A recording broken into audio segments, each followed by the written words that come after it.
Hey, what's going on, everybody? It's Mr. White here with your first test review for Unit 1 AP. So get out your test review paper and let's get down to it. Okay, so the first thing on your test review paper is, what is economics really all about? Hopefully you remember economics is the study of choices. Economists care about the choices we make with our scarce resources. Just in case you forgot, scarcity means that all resources are ultimately in limited supply. And since all resources are limited, right, there's nothing that's completely unlimited, that's why we have to make choices about the best way to use our resources. So for example, if you've got a lot of tomatoes, you got to make a choice about how to use your tomatoes. Well, if you're going to use your tomatoes, you could make a lot of spaghetti, right? That's one choice. Or you could make a lot of pizza. You got a choice of either or. But since you don't have an unlimited amount of tomatoes, you can't make an unlimited amount of both things. And so that's where choice comes in. So remember that economics is really all about choices. And there's the announcements. I'm going to choose to ignore it, and let's keep going to the next slide. Okay, how is microeconomics different from macroeconomics? Hopefully you remember that macro means big. So macroeconomics is a study of the aggregate. Aggregate means everything put together, of all the economic choices in the United States. So this is very large scale.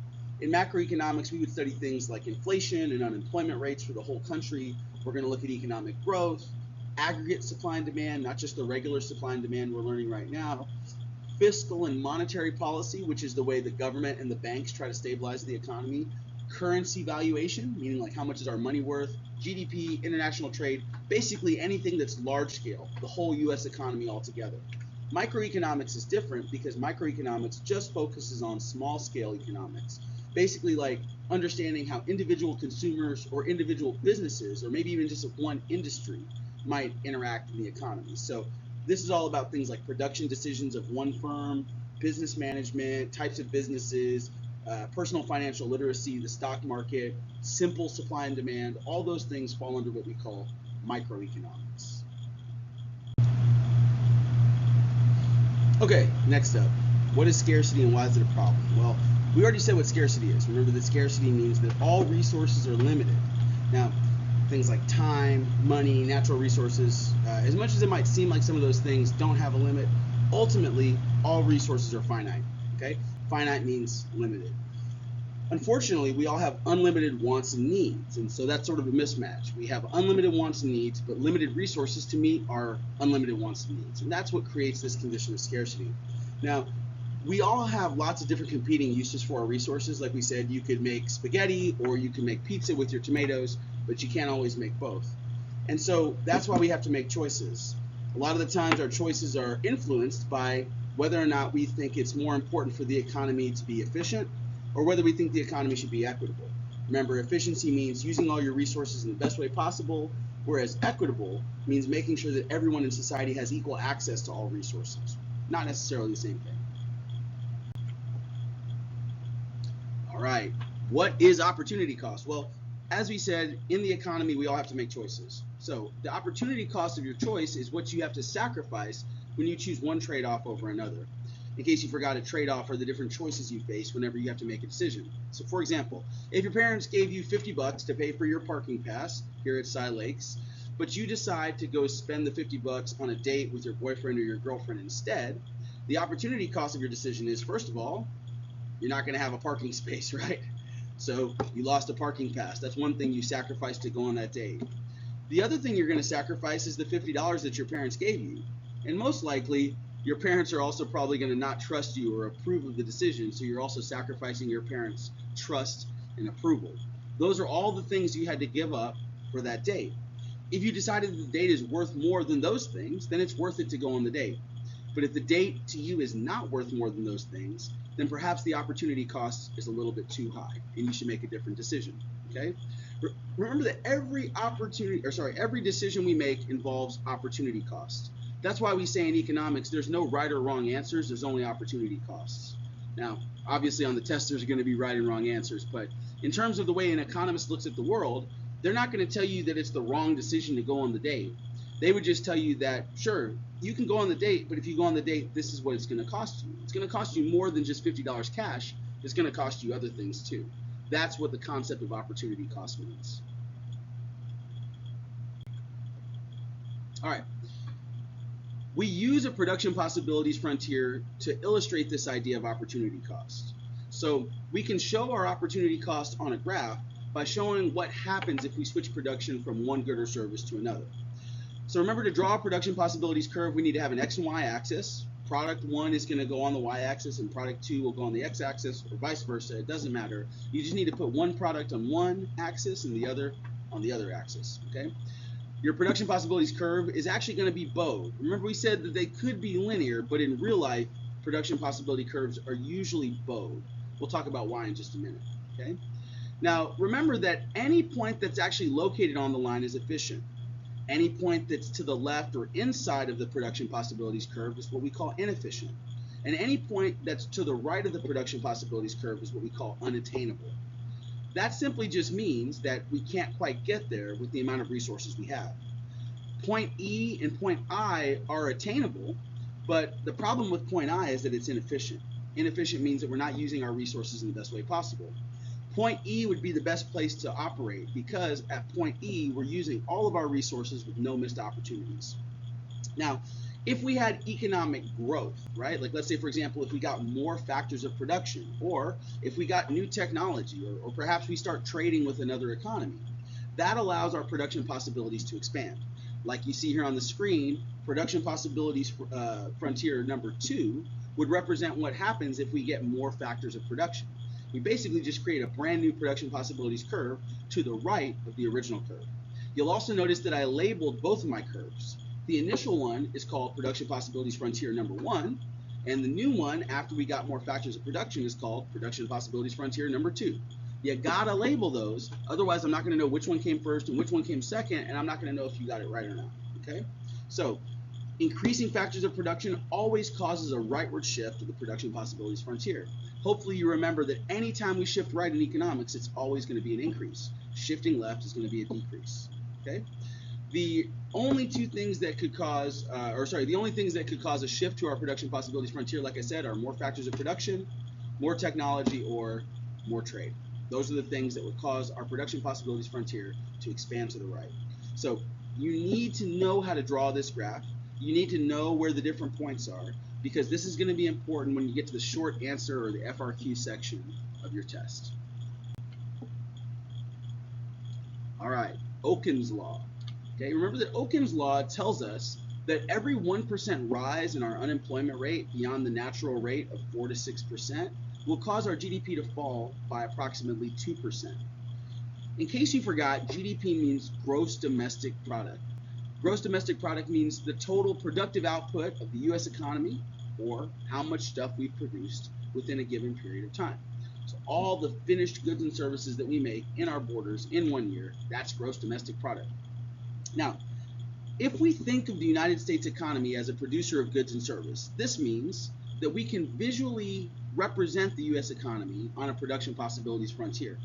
We can show the productive capacity of our nation. Now, workers are one of the factors of production, right? They count as labor. Therefore, when the U.S. economy has too much unemployment, that's like operating to the left of our production possibilities frontier. That means that we're operating our economy in a way that's inefficient because some of our factors of production are going unused. And for that reason, it's underutilization or inefficiency. We're going to have a leftward point on our production possibilities frontier. So that's how Okun's law is related to the idea of the production possibility frontier. Luckily, you don't need to know this too much for this chapter test, but you're going to need to know it for sure when you take that AP test. Okay. Why is a production possibility frontier bowed rather than linear? Remember, linear means like a straight line. Our production possibility frontiers are usually bow-shaped, so they're actually curved. The reason why is because economists agree that in real life, opportunity costs are not constant. Usually in real life, opportunity costs are increasing. If opportunity costs were constant, then our production possibilities frontier would be linear. But they're not. And in case you don't believe me, let's take a look at a little example. Okay, increasing opportunity costs. Let's pretend that we're starting right here at this point where we're making 30 acres of wheat and 0 acres of corn. Now, to display the idea of increasing opportunity costs, let's assume that we decided in our economy that we want to produce more corn and we're willing to sacrifice a little bit of wheat.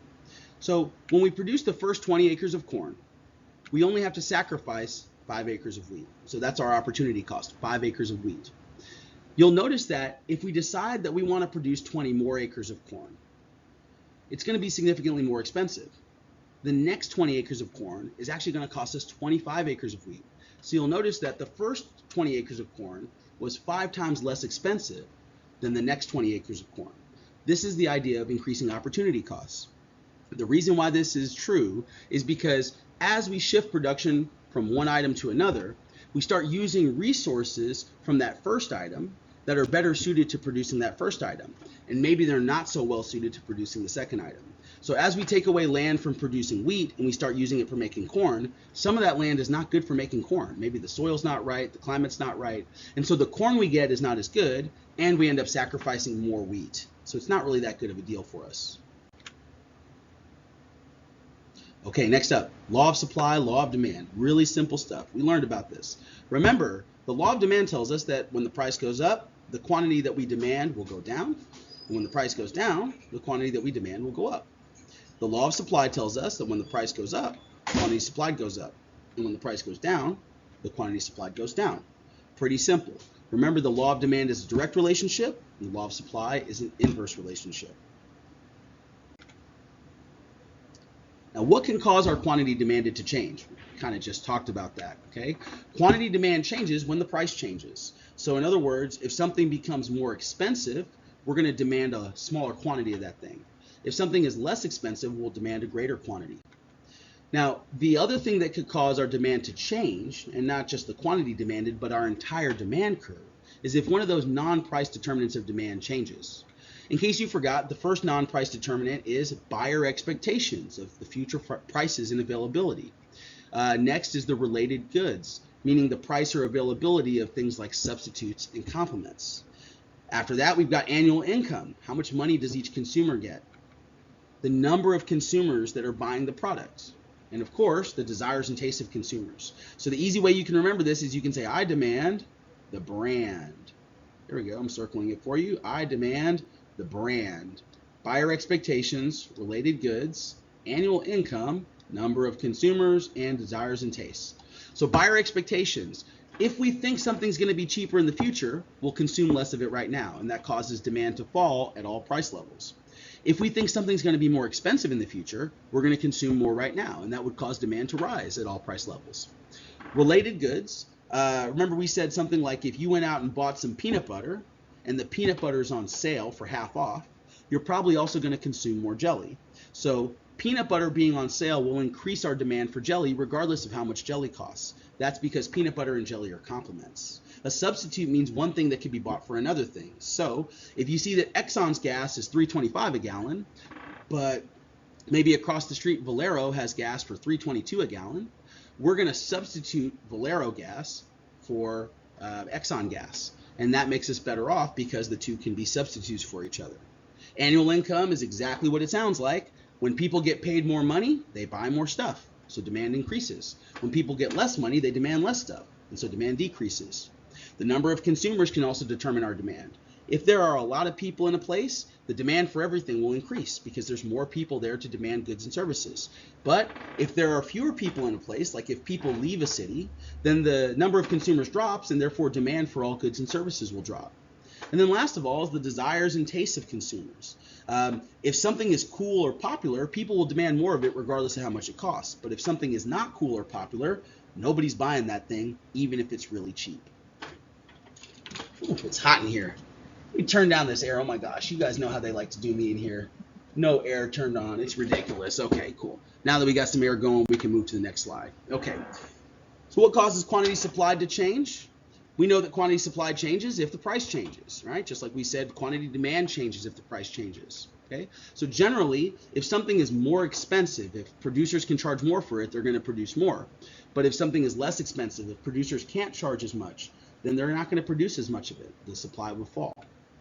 So the non-price determinants of supply. First is producer expectations. Next up is regulations. After that, other sellers. Next up, we've got various taxes, all kinds of taxes. Input costs, how much does it cost you to produce the thing you're making? different or new technology, and the environment.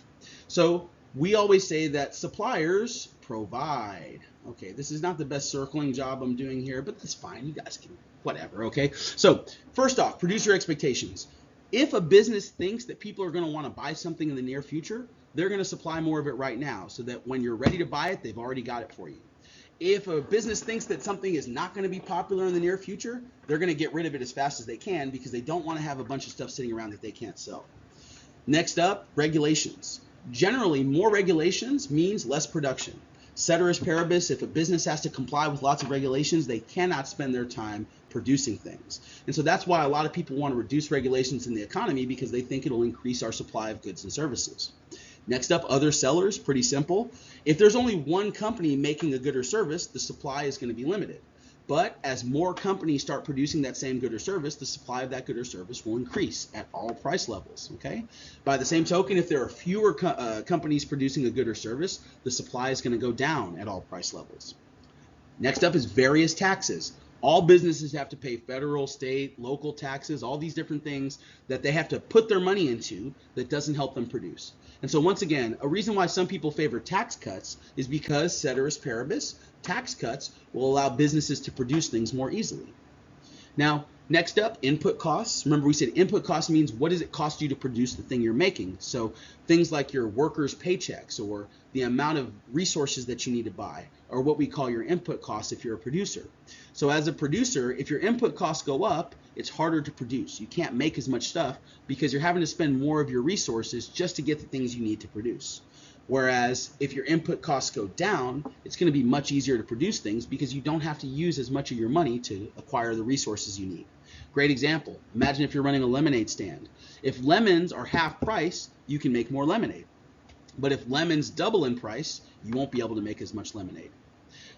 Different or new technology means that if we have a better way of doing something, we're going to make more of the product that we're trying to produce. Think of Henry Ford and the assembly line. The assembly line was a better technology for making cars. And so Henry Ford was able to produce more cars, and heck, he was even able to do it for a lower price. And then the last thing is environment, a supply shock. Remember, the environment doesn't just mean nature. It could also mean human things like a war or a strike. When those things happen, it's outside of the control of our producers. Remember, that's why whenever one of these non-price determinants occurs, we always just say shift happens. If any of these outside things happens, it's going to shift our whole curve, and every single price level will change in terms of quantity. So if something like a war happens, we're not going to be able to produce as many goods and services.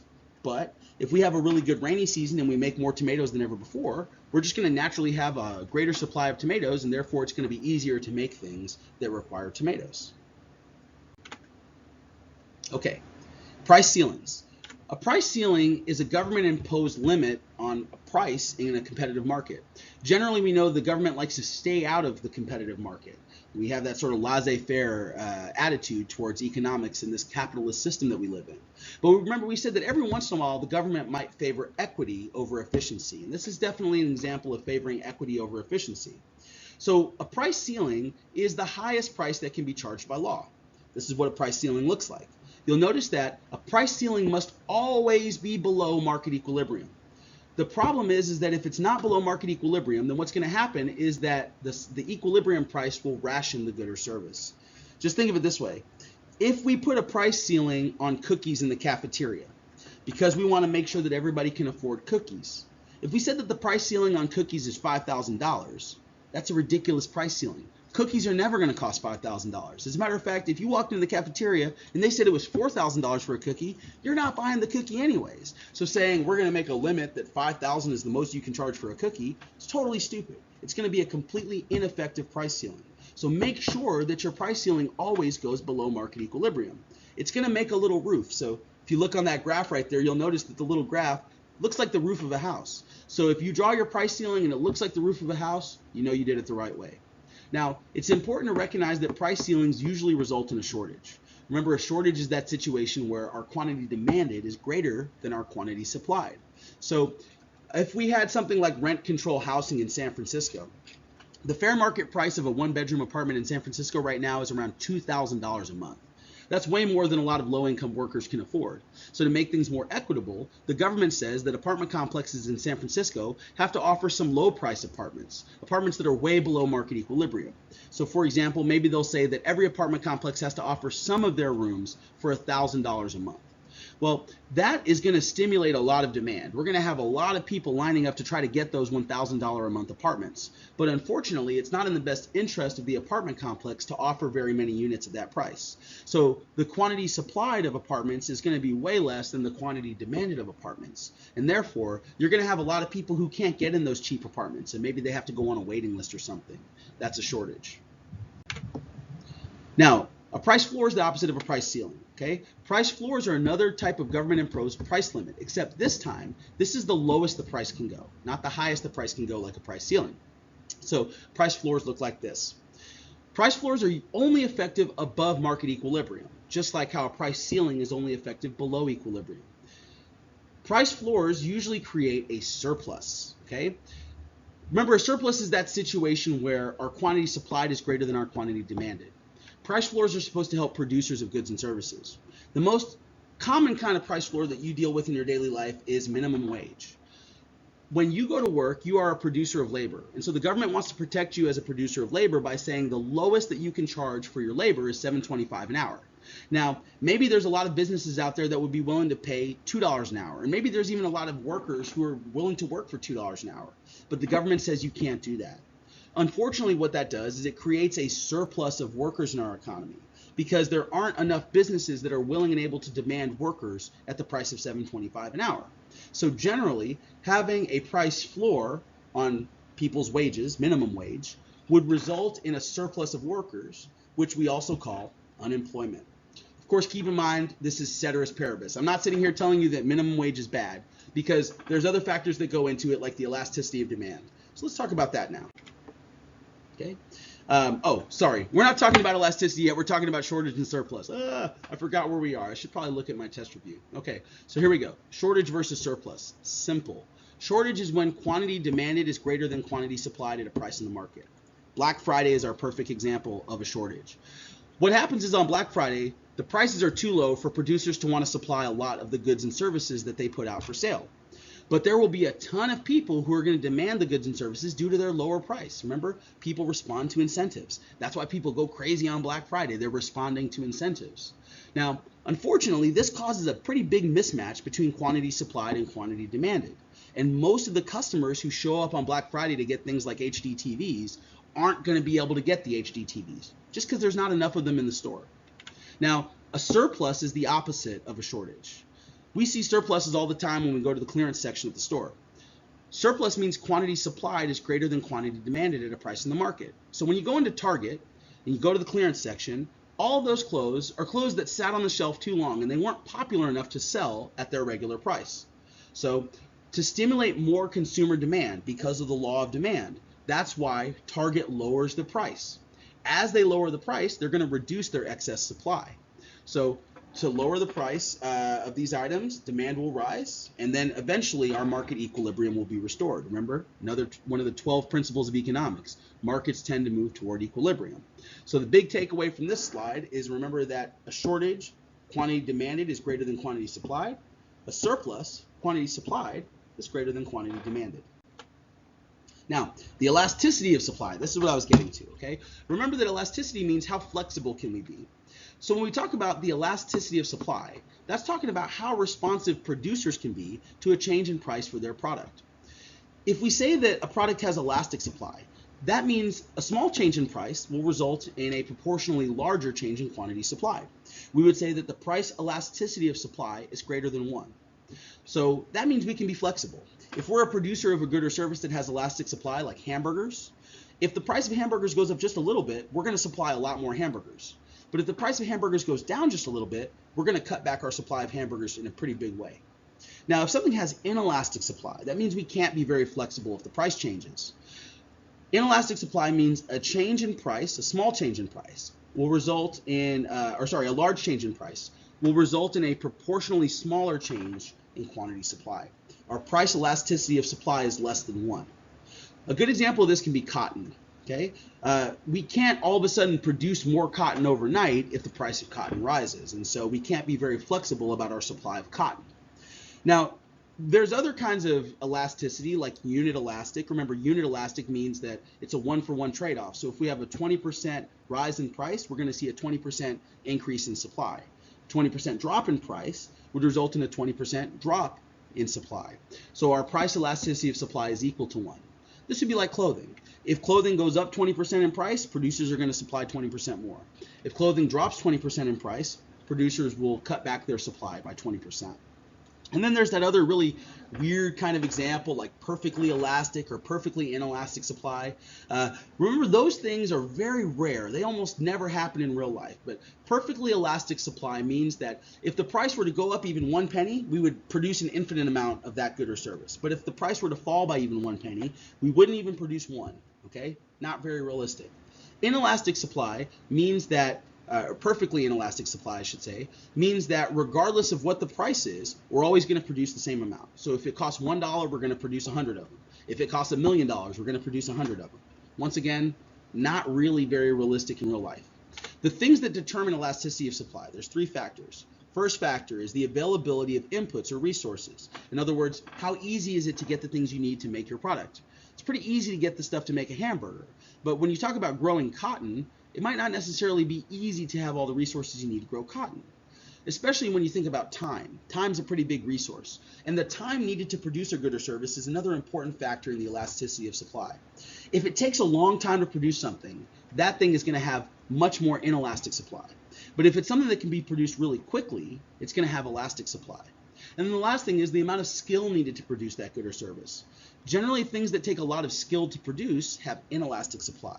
But things that, just about anybody can produce, the supply is going to be much more elastic.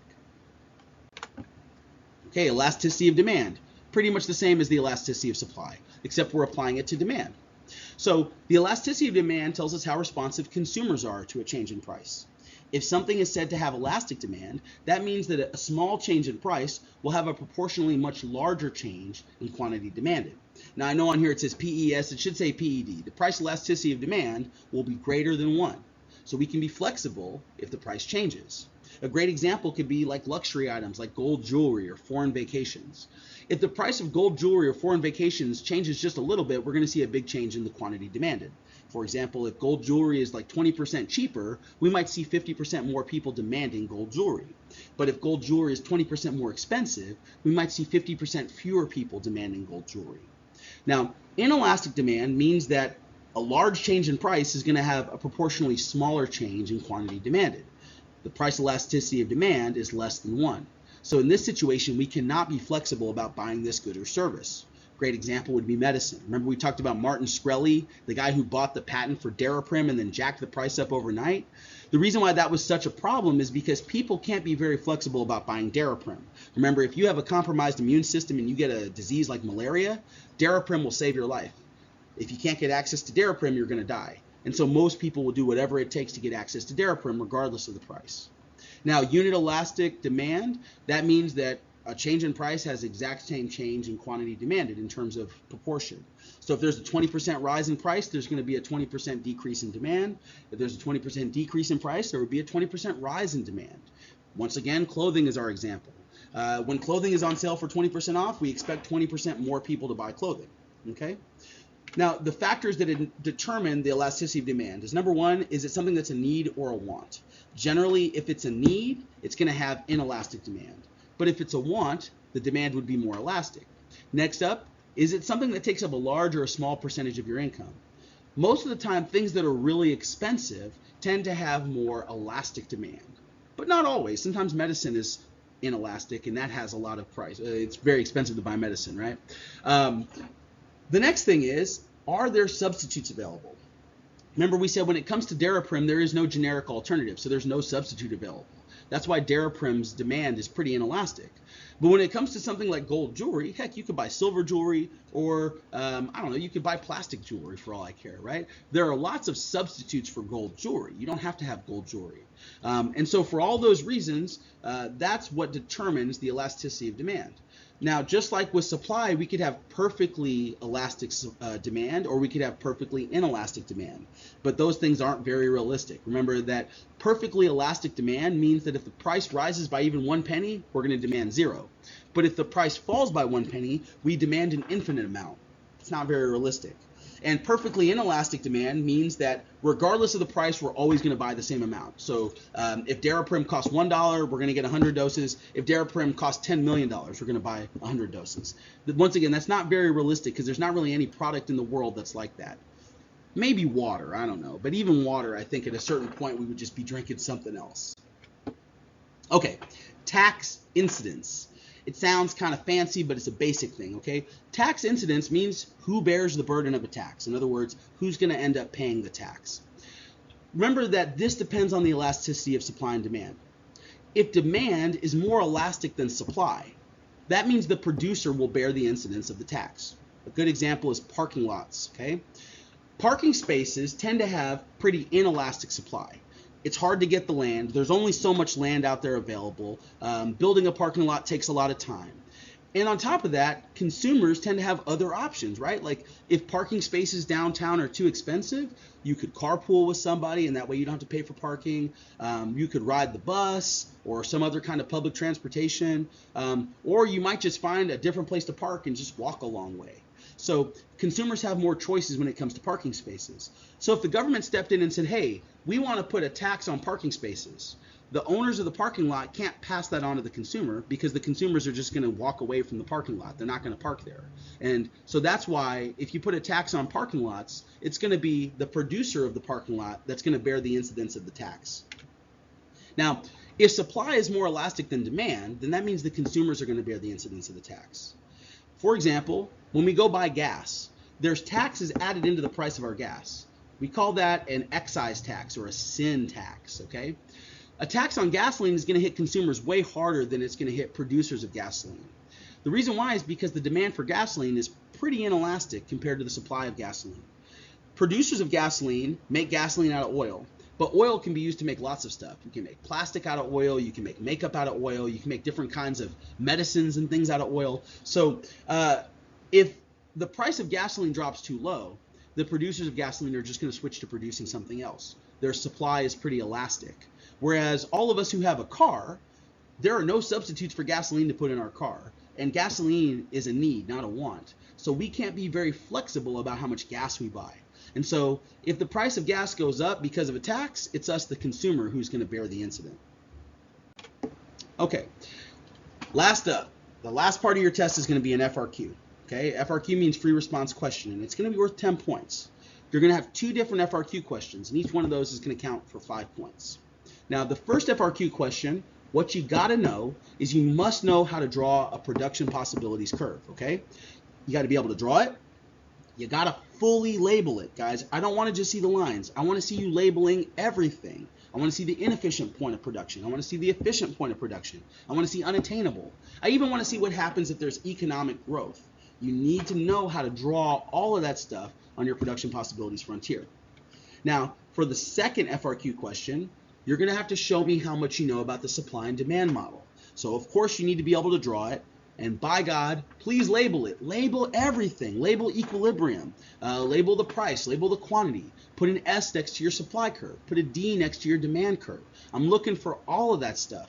And, oh, I almost forgot to mention, on your production possibilities curve and on your supply and demand curves, guys, put a title. You got to put a title so that I know what that curve is representing. If you don't put a title, who knows what that's the supply and demand of, or who knows what that production possibilities curve is supposed to be for, okay? So label everything, guys. I'm going to say this all semester long. Label everything. And make sure that you know things like what happens when a price changes, what happens if a non-price determinant changes, and also know the effect of a price ceiling or a price floor, and make sure you know how to draw them. Remember, the price ceiling must go below equilibrium. The price floor must go above equilibrium. If you mix that up, it's going to be totally wrong because a price ceiling above equilibrium is ineffective. Remember, the equilibrium price will ration the good. And a price floor below equilibrium, once again, totally ineffective. The equilibrium price will ration the good. Okay, so that's it. That's everything that's going to be on your test, guys. Hopefully this review helped and hopefully it made sense. But of course, if it didn't, then now it's your responsibility to come talk to me. I'm not a hard guy to talk to, right? I'm very approachable. I stay after school like all the time, kind of like I am right now. So come hang out with me for one afternoon. And if this doesn't make sense to you, after hanging out with me, hopefully it will. Make sure you study this information before the test and come in here really well prepared. And other than that, guys, all I can do is wish you good luck.